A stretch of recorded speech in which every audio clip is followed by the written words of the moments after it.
কেউ আবার এটা কইরা হাজাই টাকা পয়সা কোন দাম নাই, ইজ্জত নাই। আমরা কি ভাড়া বাসি সিবা দিবি না তুমি সার দিব।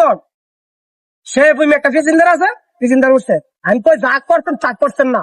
কথাই আছে না যে চেয়ারম্যানের বাড়ি কুত্তো, চেয়ারম্যানের মতো কুত্তো ফালাফালি করে। হ্যাঁ ইসলামী ব্যাংক, ইসলামী হসপিটাল মালিক হচ্ছে বড়, হ্যাঁ অনেক হেওয়া যায় মালিকের মতো ভাও। আমার লিস্ট করা লাগে মালিকের ভাড়া দেওয়াইলে হ্যাঁ কি দারোয়ান যে, হ্যাঁ যে দারোয়ান, হ্যাঁ যে আমার মতো দিনের বেতন মাসে নিতেছে, হ্যাঁ বুঝে না যে হিলেও গরিব আমিও গরিব। হ্যাঁ হিলার আমি কিনলিগা লাড়ি লিয়ে যাই আর কিনলিগা আমি কুদাই। আমার কথা লাগালে বুঝবেন আমি কি বুঝাচ্ছি। হ্যাঁ তো দারোয়ান, হ্যাঁ তো দারোয়ান, আমি তো রিস্কলা, হ্যাঁ তো আমার জায়গা তুই হ্যাঁ কিনলিগা লাড়ি লিয়ে এলো আর কিনলিগা আমার হেস্ত করলো। হ্যাঁ হ্যাঁ তো দারোয়ান ওই নাকি ওই বড় লোকের ভাড়া দিয়েছে আমার লগে। এইটাই বলি যে চেয়ারম্যানের বাড়ি কুত্তো চেয়ারম্যানের মতো আল্লাহ।